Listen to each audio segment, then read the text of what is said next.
Okay, so in the case of Neartic realm, we are dealing with the North American continent, and Neotropical realm means South American continent. Mainly the South American region are coming under Neotropical. Then this is Nearctic. Let's see what are the main areas or main geographical areas of Nearctic realm. Here you can see that most of the North America, most parts of North America, this is the North American continent, and it is mainly consists of Canada is the, United States is the, Mexico is the. Then there is a portion called Alaska. Alaska is also a region of the United States. Then northern region of the Mexico. So from the northern regions of the Mexico, almost all the regions are coming under the Nearctic. Then there is an island called Greenland. This is basically a snow-covered island, but it is under the control of Denmark. Then we can find Newfoundland. Newfoundland is also a part of Canada.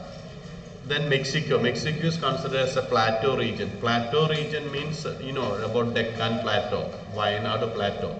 Slightly elevated region. Just like there is another term for plateau called tableland. Table is always at a higher position. So Mexican region, most of the Mexican region is in an elevated region or at a higher region. That is why it is also plateau. So here you can see that under the geographical limits of Nearctic realm, we have most of the North America, then few nearby islands like Greenland and Newfoundland, and together with that northern portion of the Mexico. The southern portion of the Mexico is under the Neotropical realm. Now we will see what are the physical features. Here in a nutshell you can see the main physical features. First one is the extremes of temperature. What do you mean by extremes of temperature? Here, because if you go to the Nearctic realm, some regions have desert. For example, if you look at this region, here you can find the major desert, especially the this western portion of the United States and western portions of the Mexico. Most of the deserts are usually located at the western region of any continent or any major land. You take Thar Desert, it is at the western side of India. Okay, so on the western side of the North American continent, we can find many major deserts like Mojave Desert, Sonoran Desert, then Chinchuan Desert, so the Great Basin Desert. These are all major deserts. So one feature of the Nearctic is that several regions are characterized by desert or dry regions. So that is one peculiarity. So on one hand we can find the temperature is going to very high, above 40 or 45 degree in some regions of the Nearctic region. But in some other regions of the Nearctic region we are finding very extreme cold. For example, if you go to the Canada, northern portion of the Canada, you know, because there are many relatives of you maybe in Canada. Many people are going to Canada. So climate of the Canada is now very familiar to most of the people in Canada. There is extreme cold. That is, most of the time it will be below 0 degree. So that will be the temperature in Canada or in many northern regions of Canada. It is mostly covered with snow. So certain regions are having extreme cold and certain regions are having extreme heat. And such a kind of climatic regions are present in many parts of North America or Nearctic realm. That is why we call it as extremes of temperature. So that is one feature of the Nearctic realm. The second feature is the extensive mountain range. Just like our Himalayan range or Alps mountains in Europe, we can find in the North America also there are certain major mountain ranges. Here if you start from the north, there is Mackenzie Mountains. And one important mountain range that we can find in North America is the Rocky Mountains. Maybe in high school geography classes, you might have studied about Rocky Mountains. Rocky Mountains is an important mountain range in North America that is situated at the western side of North America. So right from Alaska region up to the Mexican Plateau region, we can find a very long stretch of mountain known by the name Rocky Mountain. This brownish colored portion are all mountains. So that is one peculiarity of Neartic region, that is the northern side or half of a large portion of the northern side is occupied by or covered by high mountain range. The principal mountain ranges are Rocky Mountain, then we have Cascade Mountain, then we have Mackenzie Mountain, Brooks Range and Alaska Range. These are the important mountain range presented. Then in the eastern portion we can find Appalachian Mountain. This Appalachian Mountain is a small, comparatively small, smaller mountain range present at the eastern side of the United States. So these are the important features regarding the mountain range. These are the different types of mountains present. Then we have the Arctic belt of tundra. It's pronounced as tundra, not tundra. So it is tundra. Always try to pronounce it in the correct word. If you have some doubt, put the word in Google and find the pronunciation. But otherwise, what happens is that most of the time you may be going abroad and you space tundra and nobody will understand what is this tundra. So try to pronounce how the Europeans or other people are pronouncing. That's why I also learned it as tundra. But now when I am checking it is not tundra, it is tundra. So it is Arctic belt of tundra in the north. Now what is a tundra basically? Here I will show you. This is the tundra region. I think you have seen this tundra region last year when you go to School of Environmental Studies. There they have shown you some photos of Norwegian tundra they have shown.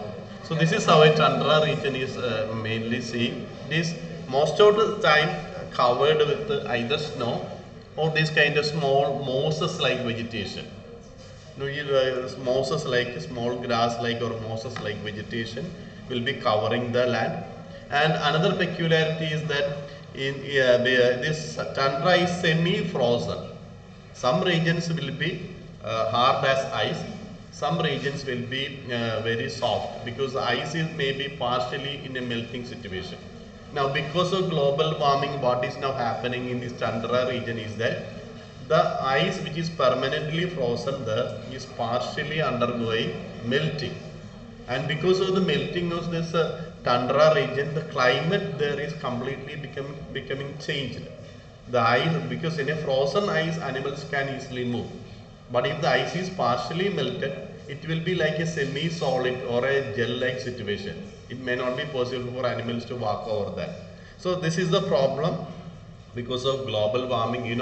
Earlier when people are talking about global warming, nobody was believing. Now we are experiencing everywhere. If you are closely watching TV, few months back in Canada, there was extreme hot.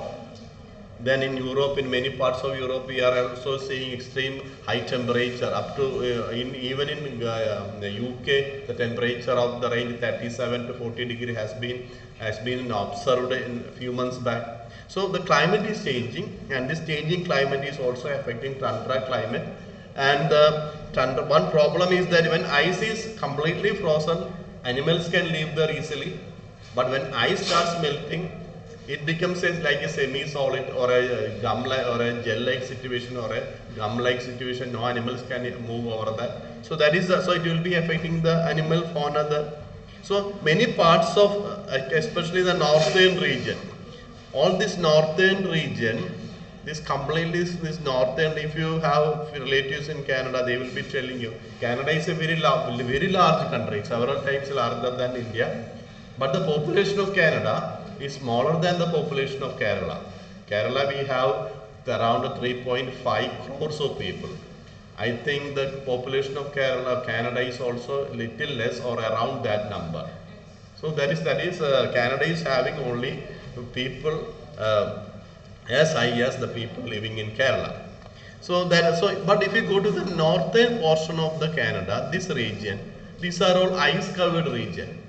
And most of the time temperature will be below 0 degrees centigrade in most parts of the northern regions of Canada. That is why majority of these regions are inhospitable, not able to live there. So that is why very few people are living there. But now, because people from in India and other many parts of South Asia which are heavily populated, they find getting a job difficult in their homeland. They are migrating to Canada. Canada is offering lot of opportunity because of the sparse population there. So people are also going to the northern portion of the Canada is basically a tundra. Tundra is a snow-covered, permanently frozen snow-covered region, partially covered or most of the time covered with this kind of mosses.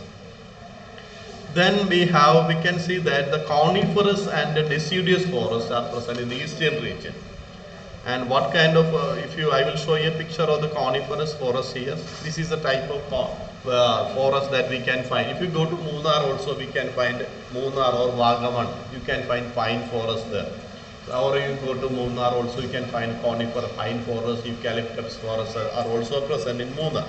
So coniferous forests are having a narrow leaves.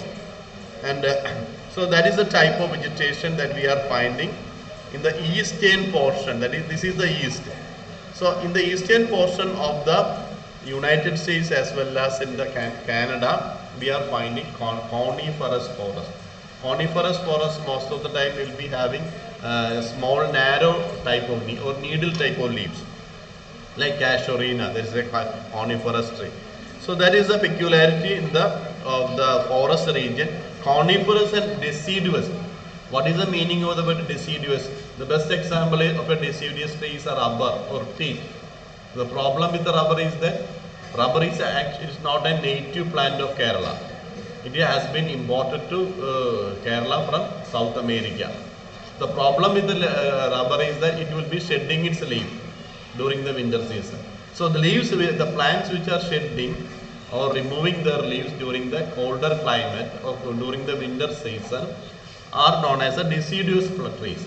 So the plants or trees living in the eastern portion of the Neartic region or United States and Canada will be shedding their leaves, or they are characterized by deciduous forest. Then another peculiarity is prairies in the central region. Where is the central region? These are the central region. The central region are here, most of these central region are green covered. That shows that some kind of vegetation is there, and most of the time grasslands will be there. So, and this kind of grasslands will be present. So these are the prairies. One peculiarity of the prairies is that they are very wet grassland. Wet grassland means there are two types of grassland. One is dry grassland, other is a wet grassland. In the United States and Canada, we are finding mostly wet grassland. That is, some amount of rainfall will be there, or our climate will be very cold, and because of that, the grass may not be dry, and very few isolated trees are also there. So this wet grassland is an important source of food for cow and cattle living there. That is why America is still an important producer of milk products, as well as beef and other kind of meat products, etc. So this is the type of vegetation that we are finding in prairies.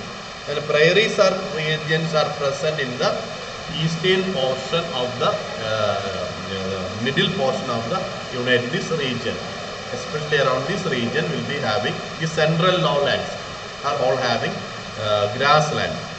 So there is another peculiarity. Then arid zone in the southwestern part. Arid means, what is the meaning of the word arid? Arid means very dry. So the meaning of the word arid means very dry. A dry zone is present in the southwestern portion. I will show you where is southwestern portion. This is the southwestern portion. This region is known as the southwestern portion. Now that southwestern portion here, if those who are knowing about the cities of United States, here this region is the Californian region. California is an important city in USA, but this city is located in the heart of a desert.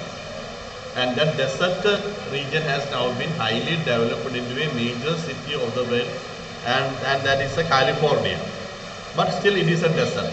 So California is situated in a desert region, and the extreme southwest, this is the west and this is the southwestern region.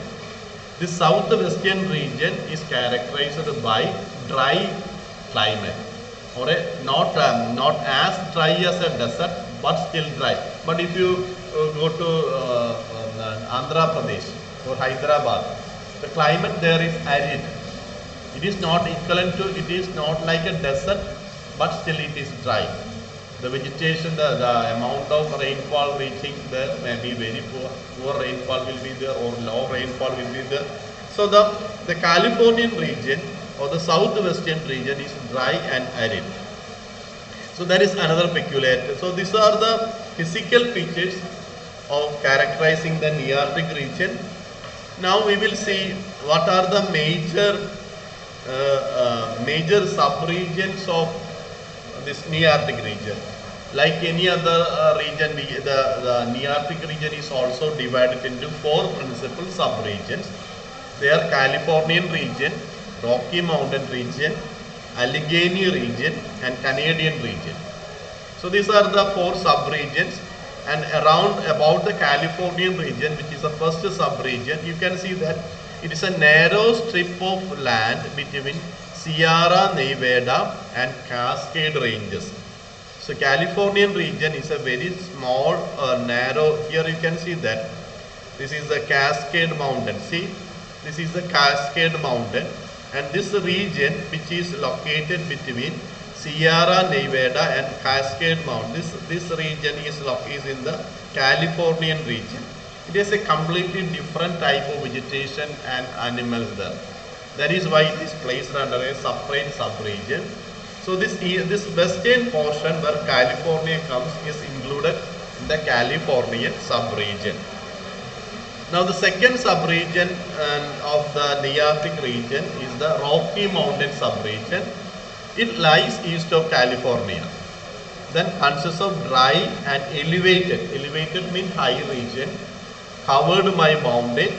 And another peculiarity is that this is the richest portion of the Neartic region. Here I will show you that. This is the Rocky Mountain region.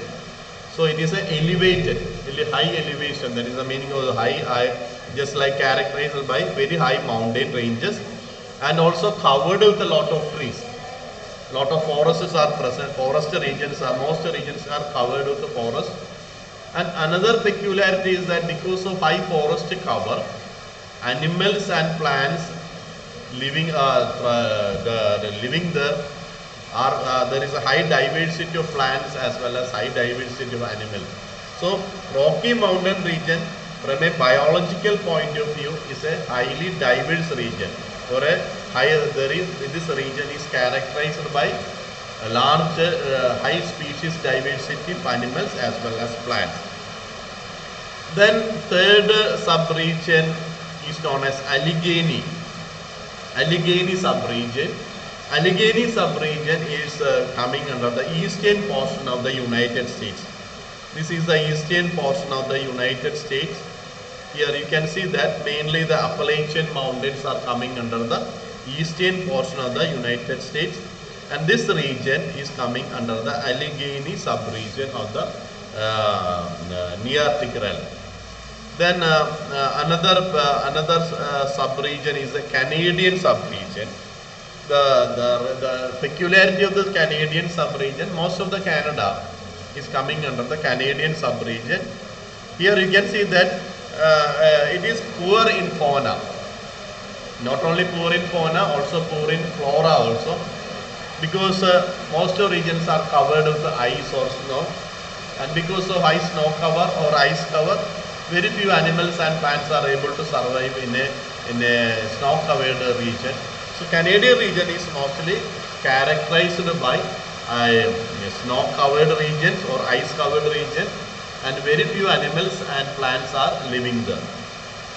So coming to the different types of subregions, we can find that there is Californian subregion in the west and Canadian subregion in the north.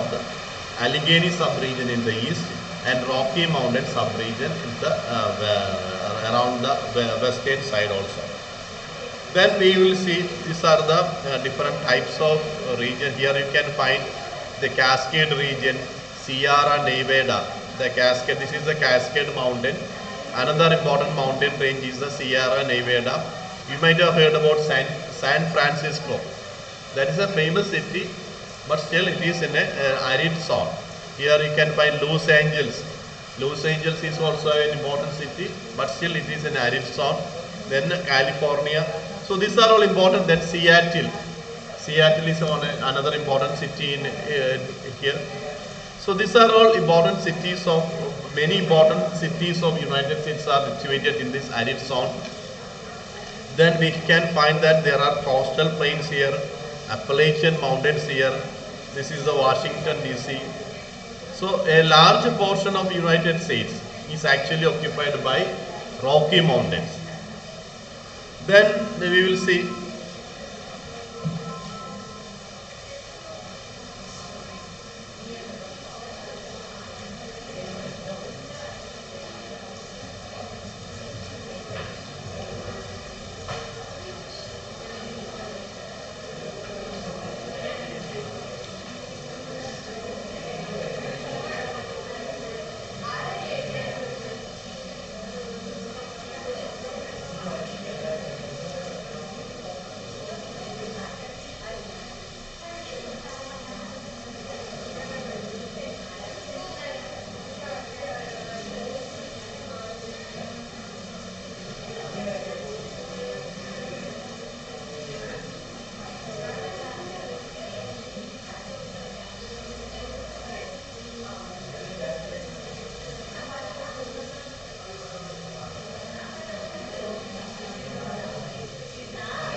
okay, so we will continue.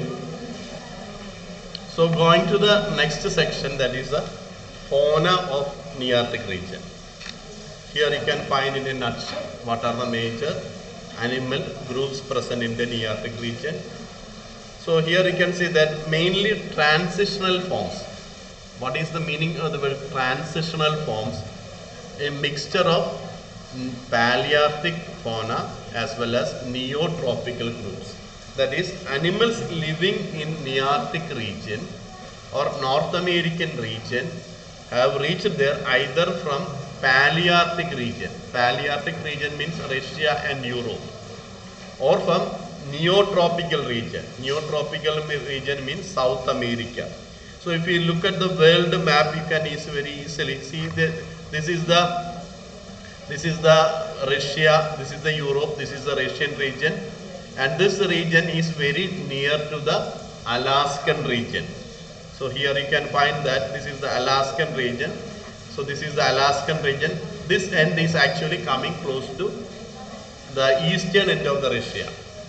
So animals from Russia can easily migrate to Alaska. From Alaska they can reach Canada and USA. So that is one source of animals migration of animals from Palearctic region into the second second region is from the South America. From South America through this land bridge, Panama land bridge, animals were able to reach the United States.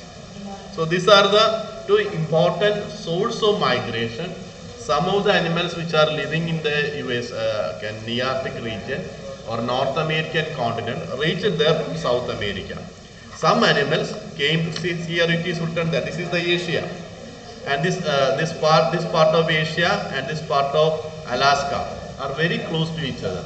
So Asian animals also can reach Canada by migrating to this Bering Strait. So here there is a strait called Bering Strait.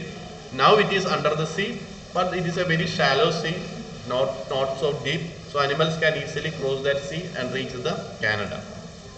That is why animals of the Neartic region are considered as transitional forms. So some they have reached there either from South America or from Asia. Then we can also see that fauna founder is having a wide range of distribution. There is the animals presently living in North America are also present in many different parts of the world. For example, camel or horse. These are the origin of these animals were in North American region. From that region they have migrated to different parts of the world. Then about the animal diversity, if you take the vertebrates means fishes, amphibians, reptiles, birds, mammals. These are called vertebrates. Around 120 families of vertebrates are present in South America. That is a good number. High diversity of vertebrates are present. Then around 49 families of birds. Now as far as the bird diversity is considered, South America has the highest number of bird species. Then, but the Neartic region also having a good number of bird families are there. Then dominated by placental mammals. You know what is placental mammal? Most of the higher mammals are like cats, dogs, etc. are all placental mammals. Now in Australian region we can find marsupial mammals are there, and also egg-laying mammals are also there. So placental mammals will be characterized by placenta. They are the high advanced mammal. Then endemic Neartic species. Endemic species means native to the land, originated and living there for a long time. That is the meaning of the word endemic, not found anywhere else. So endemic animals of the Neartic region include musk horse, hawks, pronghorns, tulip tree, coastal redwood, and Douglas fir. These are all trees, but these two are the animals. These are some of the endemic species of the Neartic region. Here you can find that how the animals. This is the this is the United Canada, and this region is Alaska. Alaska is actually a part of USA. Here you can find this is the eastern portion of the USA, Russia, and there is a very small strait called Bering Strait. See here it is Russia, it is USA. So crossing this strait is very easy. Now it is below the sea, but in different times of the past, there was a land connection between this part of Russia and this part of USA. For a long time, this Alaska was under the control of Russia. Russia has sold Alaska to USA around several years back. So before that, Alaska was a part of Russia. Then you can find the different species of fishes. Cyprinids are there, catfishes are there. This is a catfish. Paddlefish. This is a paddlefish. Garpike are there. Then bowfin are there. This is the bowfin. Sturgeons are there. Perches are there. Then salmon. Many of you might have salmon is an important fish species living in Europe and America. So these are the different type of fish living in different parts of United States and Canada. So this is the most common type of fishes living in Neartic region. Then this is the garpike. You can see that it's a very large fish. Then sturgeon. Here also you can see, you can compare the size of the fish with that person. It's a very large fish, sturgeon. Then coming to the amphibian diversity. Many limbless amphibians are there. You might have heard about a type of amphibian called Ureotyphus. Ureotyphus is an amphibian living in Kerala. It is a limbless amphibian. Limb means no legs are present. No legs or no tail. Just like an earthworm or a snake, it will be appearing. This is also a limbless amphibian. Its name is Amphiuma. Then another amphibian. So under the amphibians, we have tailed amphibians like Amphiuma. Amblystoma is there. I think there is no picture of Amblystoma. Amblystoma is a tiger salamander. Then sirens are there. Then buffo. It's a common buffo like a frog that is present in. Then hyla. That is also the common frog that we can see in our area. Rana and acris and pseudo-acris. These are all frog species. So these are the different type of amphibians which are living in Neartic region. And coming to the bird diversity. Under the bird diversity, you can see that these are the different types of main types of birds. Grebes are there, loons are there, pelicans are there. This is then herons, vulture, ducks. Different types of duck species are there. Kingfishers are there. Then swift, hummingbird. This is a hummingbird. Then woodpeckers and flycatcher. This is a flycatcher.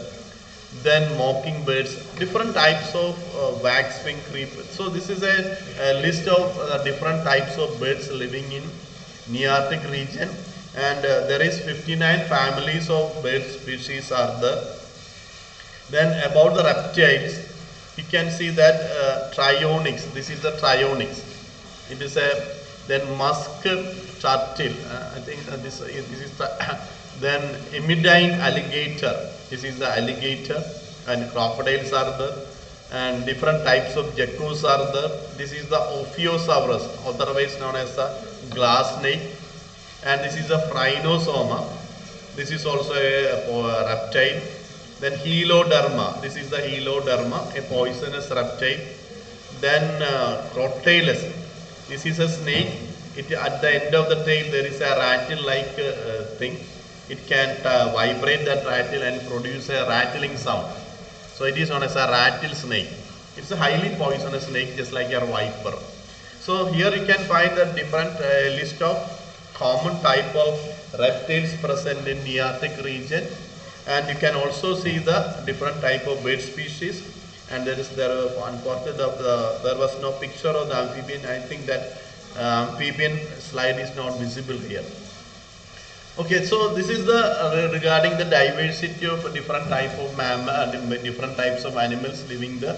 You should be able to mention at least few species of animals, like few species of birds, few species of reptiles, and also the mammals living in the different regions.